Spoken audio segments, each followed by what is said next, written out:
Alors, maintenant qu'on a une vision globale et très claire de ce que chaque acteur, chacun d'entre vous peut apporter et ce qu'il regarde finalement dans cette chaîne, et cet écosystème, on avait été très sur les solutions technologiques et hardware et, pendant cet après-midi. Là, on rentre vraiment dans la question des data. Il y a plusieurs sujets évidemment qui émergent et qui peuvent vous rassembler. Il y a d'abord celui de la sécurité, puisque vous en avez tous parlé, chacun à votre niveau.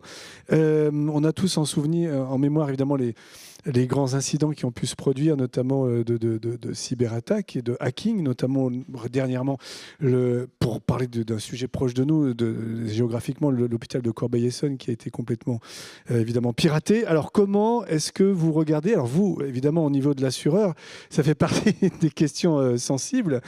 Comment est-ce que vous regardez ces sujets aujourd'hui? Et est-ce que, quelque part, au-delà de l'accompagnement, vous avez aussi une forme, je ne dirais pas de prévention de faites ce qu'il faut, sinon ça va poser des problèmes en termes, par exemple, de coût de l'assurance. Comment vous prenez en compte ces risques notamment? Oui, parfait.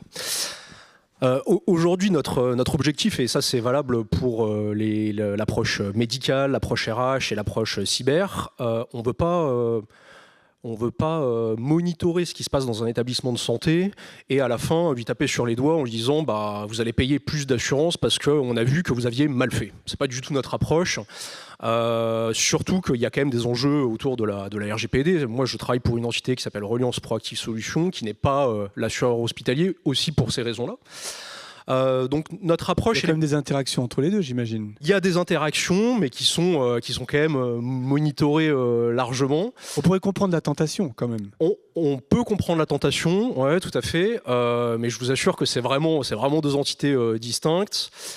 Par contre, on a quand même aujourd'hui conscience que mettre en place des solutions, notamment technologiques et humaines autour de ça, ça va avoir un impact sur la gestion des risques. Et nous, ce qu'on veut finalement, c'est mieux maîtriser le risque pour mieux maîtriser le coût du risque, hein, parce que c'est ça, in fine, notre objectif. Aujourd'hui, on n'a pas encore suffisamment de recul pour se dire installer cette solution et puis demain vous allez payer 3% de moins de primes d'assurance, mais en tout cas c'est la vision qu'on voudrait avoir et on a le sentiment qu'en déployant des solutions d'accompagnement et techniques on va améliorer la gestion des risques et donc in fine ça devrait mieux se passer, quoi. Donc implémenter CareSyntax par exemple, ça permettrait de réduire le coût des assurances.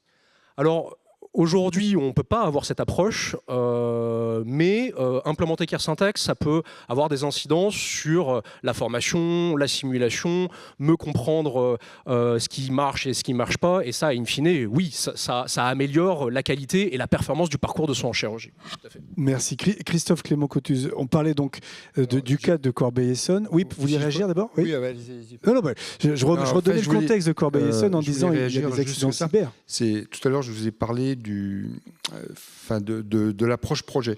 C'est-à-dire que donc on parlait du RGPD, on parle du IA Act, on parle de la cybersécurité.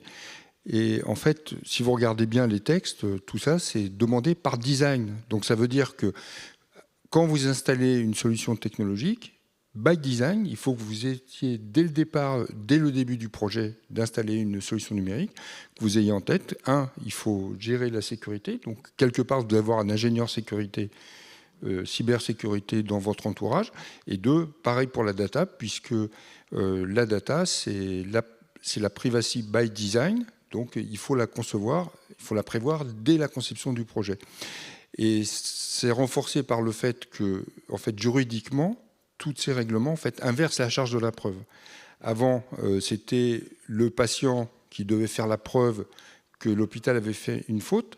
Maintenant, avec l'inverse, c'est que maintenant, c'est à l'établissement de faire la preuve qu'il a fait tout ce qu'il fallait pour que le sinistre ne soit pas arrivé ou que l'incident ne soit pas arrivé. Donc, il faut avoir le maximum d'informations collectées pour pouvoir démontrer que tout s'est passé le mieux possible, c'est ça? Absolument, et ça rejoint un peu la présentation d'Éric Vibert et notamment ce qu'il évoquait sur le CRO augmenté. Oui. En fait, plus on a d'informations, plus on est capable de remonter le fil des événements et plus on est capable de comprendre où a été le problème. Et de manière générale, et là c'est vraiment la casquette assurantielle qui va vous parler, c'est jamais la faute d'une personne. En fait, c'est une conséquence, c'est un enchaînement de plusieurs problèmes qui ont mené à un problème majeur, quoi.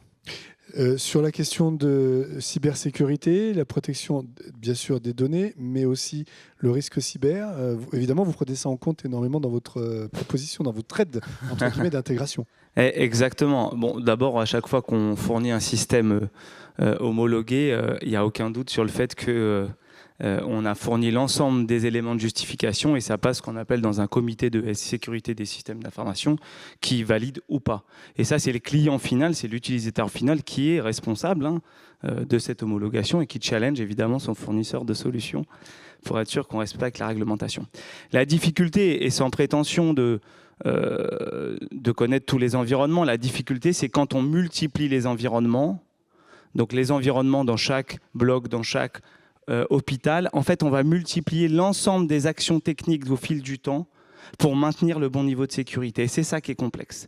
Donc, dans certains cas, si on veut, sur certains sujets, passer à l'échelle, le mutualiser dans un environnement où les services sont déjà fournis de façon sécurisée, c'est-à-dire qu'il y a quelqu'un qui le fait, entre guillemets, pour l'ensemble, et qui vous fournit quelque chose qui a déjà une très bonne base de sécurité, vous fait gagner beaucoup de temps et beaucoup d'énergie.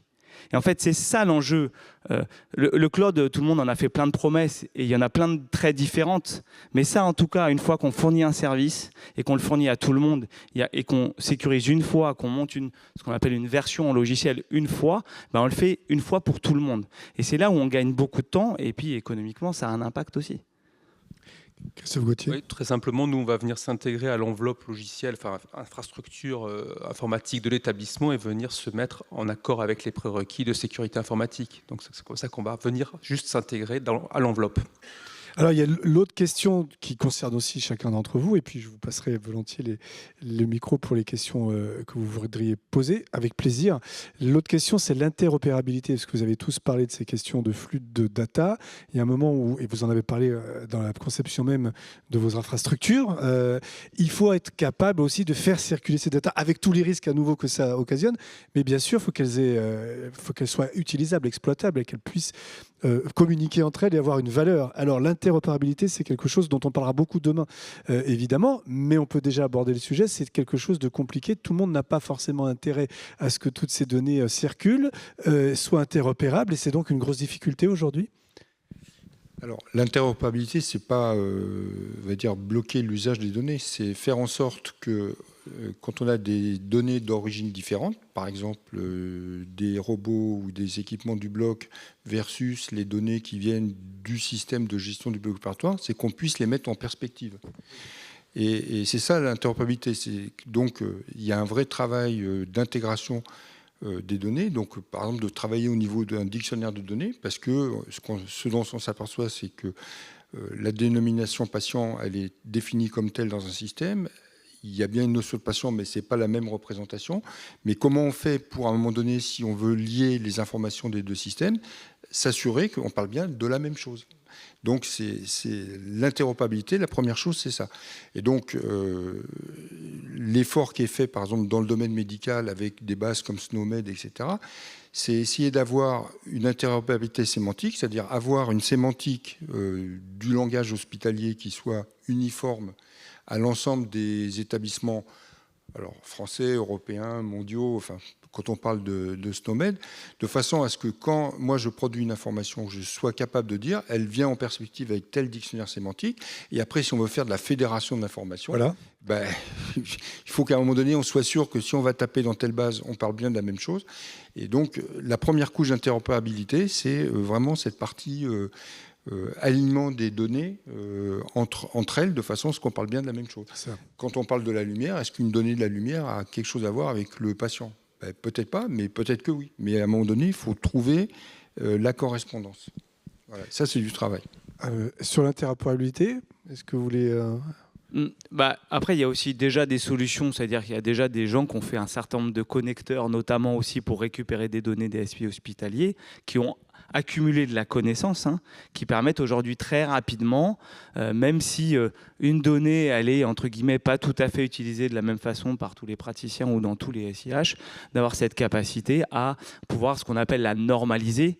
Donc c'est là où avoir une plateforme ouverte, ça permet aussi d'utiliser des briques de solutions sur chaque partie qui nous amène à la fin, et tout à l'heure ça a été évoqué dans le Federated Learning, de dire au démarrage on doit donner à chaque hôpital la capacité à entraîner le modèle de la même façon, parce que sinon on ne pourra jamais faire ce métamodèle, mais il y a déjà des solutions. Par contre, il n'y a pas une solution qui fait tout, donc il faut prendre les parties de solutions à chaque fois qui existent, qui commencent à avoir un bon fonctionnement, une bonne performance, et les agréger pour commencer à construire cette chaîne. Oui, Oui, tout à fait. C'est d'aller en fait capter à la volée des messages HL7 qui sont sur le réseau et pouvoir les ordonner, les mettre par catégorie et les redistribuer à qui de droit et pour son intérêt, en fait, pour que ça fasse sens. Alors, des questions dans la salle. Oui, là et là, et je crois, voilà. Qui veut commencer? Alors, allez, on y va. Hubert. Ma question, elle est très naïve, c'est est-ce que tout cela est-il vraiment très différent de ce qui a été mis en place pour tout ce qui est transactions financières, transactions commerciales, enfin moi ma banque, elle me balance toujours des datas en permanence, etc. Qu'est-ce qu'il y a de spécifique finalement, en dehors de la confidentialité, mais là aussi dans les transactions financières et la confidentialité? Il vaut mieux. Alors, qui veut répondre? Là, je peux répondre parce que j'ai travaillé 20 ans pour les banques avant. Ah oui, en effet. Techniquement, il n'y a aucune spécificité. C'est strictement la même chose. C'est-à-dire que, alors, peut-être que la banque avait 20 ans d'avance puisque l'interopérabilité, enfin, l'intermédiation entre...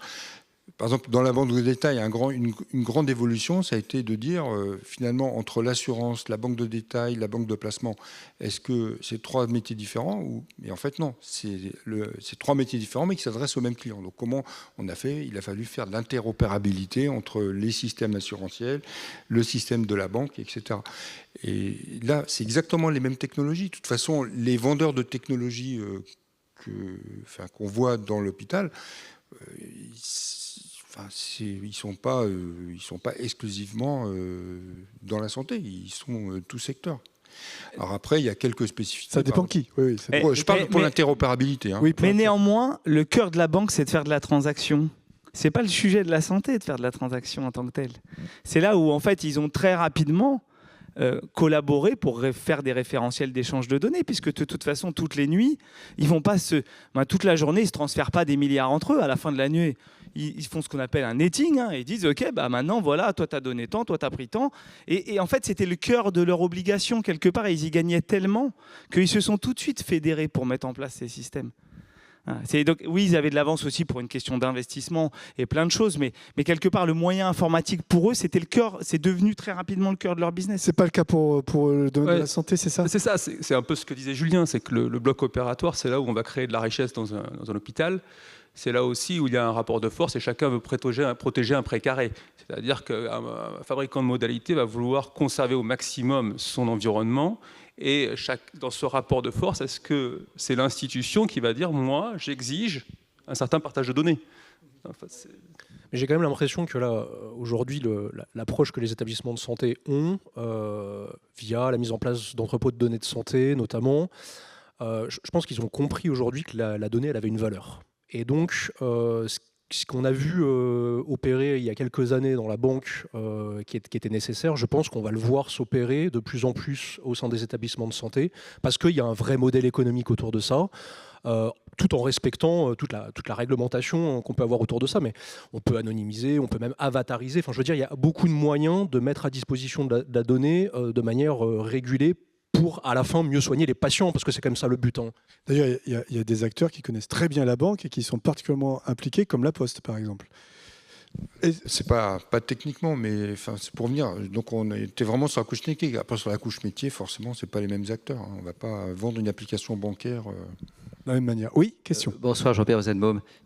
Ophtalmo. J'ai entendu dans vos exposés, extrêmement intéressants, vous parlez beaucoup des données, de leur traitement, etc. Mais je voudrais vous interroger sur la nature des données. Par exemple, est-ce que les données peuvent être numériques, elles peuvent être visuelles, elles peuvent être vocales. Donc, est-ce qu'en amont, au niveau de la saisie des données de base, est-ce que vous utilisez ces concepts justement pour les filtrer? Par exemple, on va dénommer une affection médicale qui peut avoir plusieurs synonymes, enfin plusieurs mots qui veulent la représenter. Est-ce qu'au niveau de la saisie des données, vous avez déjà une sélection à la base qui vous permet de filtrer les données? Je ne veux pas me le poser la parole, mais ce qu'on essaie de présenter, c'est au niveau du bloc, ce qu'il faut, c'est donc dans votre cahier d'exigence, c'est dire quelles sont les informations que vous voulez collecter. Donc après, on peut collecter l'image, c'est de la data, la lumière, c'est de la data, tout est de la data. Donc elle est plus ou moins structurée, mais c'est de la data. Donc on peut la récupérer et la stocker. Et après, tout le sujet technologique, c'est comment on met toutes ces données en perspective. Comment est-ce que je fais un lien entre une image, une vidéo et une donnée structurée? C'est ça l'expertise finalement data qu'il faut acquérir. Mais collecter la data, c'est le premier prérequis, et oui, de toutes les modalités qui sont dans le bloc. Et c'est ça qui crée de la valeur, parce que avoir de la data juste pour avoir de la data, en fait, ça rime à rien, quoi. Et c'est vraiment ça, il faut avoir conscience. Pouvoir l'utiliser. Il faut qu'elle soit structurée quelque part. pour être utilisée et créer de la valeur, quoi. D'accord. Autre question. Oui. Si une question sur finalement l'étrangeté finalement de la difficulté de l'interopérabilité sur les datas de santé. Alors qu'il y a de bons exemples finalement où par exemple le langage radiologique, c'est le DICOM, et tout le monde s'est mis d'accord sur le DICOM. Et que vous soyez à l'hôpital, dans un cabinet libéral, etc., vous avez votre radio, votre scanner, etc. Tout le monde est capable de lire avec le même logiciel qui est devenu un peu universel. Et pourquoi est-ce qu'il y a une résistance telle sur les actes opératoires, la description? Il n'y a pas la taxonomie déjà. Vous avez parlé un peu de taxo, et c'est important parce que sur les langages communs, pour finalement décrire les actes, utiliser un alphabet universel. Et non pas, il faut se mettre d'accord là-dessus. Alors, il faut sortir d'espèce de bourbier dans lequel on est actuellement. Je dirais un mot plus grossier, quoi. C'est un peu le bordel, quoi. Il faut le dire. Comment on pourrait... Il n'y a pas un cerveau super, une IA qui va dire on va mettre de l'ordre là-dedans? Alors, l'équivalent de DICOM existe pour les actes médicaux, c'est HL7. Donc ça existe, mais aujourd'hui, moi je suis dans la santé depuis 2006. On voit que... comment? HL7, c'est une organisation, elle est portée par un truc qui s'appelle IHE, donc une organisation internationale où il y a une sémantique qui a été définie pour les actes, mais aujourd'hui, oui, on a du mal à l'imposer. Alors au niveau européen, on est en train de lancer un système qui s'appelle European Health Data Space, donc qui va proposer une structuration, une sémantique pour les données de santé d'une façon générale. On va voir comment tous les acteurs européens en Europe vont s'aligner sur cette sémantique. Mais le HL7, qui est le cœur de l'interopérabilité, oui, il faut le dire comme ça. On galère depuis 20 ans. On galère, oui. On a quand même l'impression qu'il y a, sur le plan technique, finalement, il y a beaucoup de choses qui se sont résolues, mais est-ce que le vrai problème, c'est pas le problème de la souveraineté et du cloud? Parce que finalement, nos données de santé, on sait où elles sont, mais on ne peut pas les faire circuler de façon souveraine. Et on a l'impression que finalement, en attendant, tout le monde est sur ces données et cherche un peu à les garder pour l'instant. Ce dont on parlera beaucoup demain d'ailleurs, oui, absolument. Il n'y a quand même pas que le sujet de la souveraineté et du cloud.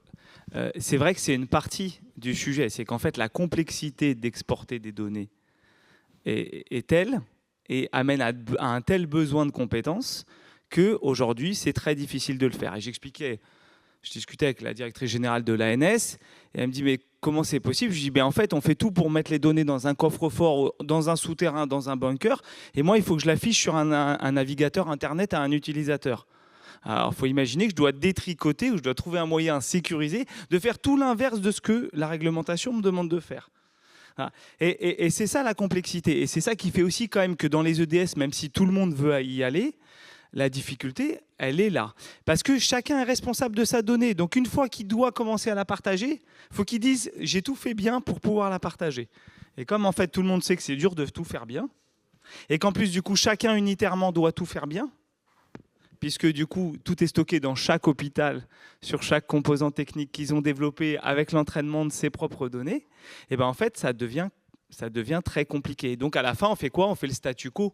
Donc le sujet c'est est-ce qu'aujourd'hui la technologie, elle est arrivée à maturité? Oui. Par contre, il y a tellement de technologies à agréger ensemble pour faire le bout en bout que s'il n'y a pas un acteur ou s'il n'y a pas des acteurs qui se fédèrent pour les mettre à disposition sur une plateforme ouverte, où on va venir finalement les utiliser, mais on aura déjà, entre guillemets, Pareto, 80% sera déjà fait, et quelqu'un qui veut faire un service métier n'aura plus qu'à, entre guillemets, j'exagère, mais venir chercher les différents services dont il a besoin, dont le HL7, dont ça peut être du DICOM, ça peut être des services plus techniques, on a parlé de cybersécurité, ça peut être ce qu'on appelle des firewalls, c'est juste ce qui fait que les données, elles sortent, celles qui sortent, qu'on veut qu'ils sortent, et les autres ne sortent pas. Et il faut avoir tout ça, il faut tout mettre ensemble pour faire un traitement, entre guillemets, un usage de la donnée. Et c'est ça qui est complexe. On voit bien que ceux qui ne veulent pas donner leurs données disent c'est parce que c'est dangereux. Et en fait, vous venez de dire il faut qu'ils soient sûrs d'être responsables, qu'il n'y aura pas de problème. Donc finalement, ceux qui ne veulent pas donner la donnée, c'est qu'ils ne sont pas bons. C'est pas qu'ils sont pas bons, c'est qu'aujourd'hui, ils n'ont pas forcément les moyens à chacun unitairement de fournir ça. Parce qu'en plus, les technologies, on est poussé à l'obsolescence. Voilà, on nous pousse à aller chercher tout le temps plus de techno. Et donc, du coup, à un moment donné, les gens ne suivent pas le rythme. Christophe, vous voulez ajouter ?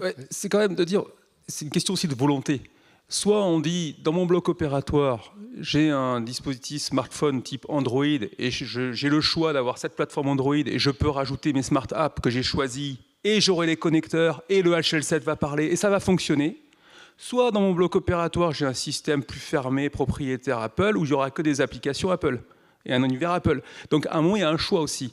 Et évidemment, c'est dans la réflexion des directeurs d'hôpitaux, quand on veut faire une digitalisation des blocs opératoires, est-ce qu'on va vers une plateforme vraiment ouverte qui va pouvoir accueillir des smart apps, ou bien sur une plateforme qui va dire c'est génial, j'ai ce robot avec cette smart app, avec cette IA, et ce sera que ça. Et si je veux rajouter une autre modalité, il faudra que je rajoute un autre robot avec un autre PC.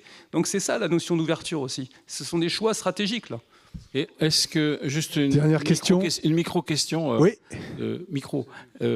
Finalement, avec la cybersécurité, pourquoi il y a encore du hacking dans les hôpitaux, qu'on arrête complètement le fonctionnement de grands hôpitaux? Parce qu'il y a des super hackers. La sécurité, c'est nul, ça ne marche pas. En fait, la sécurité, d'abord, il y a plein de domaines de la sécurité, il n'y en a pas qu'un. Heureusement qu'il y a Thales qui est là pour... Quand on se fait hacker, ça ne vient pas des clouds en fait. Ça vient des imprimantes, des non, mais ça vient de partout. Ça vient de partout. La clé USB dans le bloc. Et on l'a vu aussi, le MOD américain se sont fait exfiltrer dans le cloud des milliers. Mais parce qu'en fait, il y a plein de moyens techniques à mettre en œuvre pour que tout soit bien sécurisé. Et comme en plus, ils sont très malins et que là-dedans, il y a plein de logiciels et qu'on ne peut pas tester à fond tous les logiciels tout le temps parce qu'on veut tout le temps aller plus vite. Donc on n'a pas tout le temps de tester, qu'on les met déjà à disposition. Et on découvre après, en fait, je l'ai mis à disposition, mais il y a quand même un gros trou. Ouais, mais pendant ce temps-là, il y a quelqu'un qui a déjà vu qu'il y avait un gros trou. Donc il faut essayer d'agréger les compétences pour justement pas multiplier, en fait, si vous voulez, les trous dans le grillage. C'est ça qui est complexe. Et le cloud commence, si on est dans un environnement cloud sécurisé, ça nous permet d'entrevoir cette option-là. Merci beaucoup à tous pour votre participation. Et on continuera ce débat sur les données et la sécurité demain. Ça sera le propre de la journée. Merci infiniment.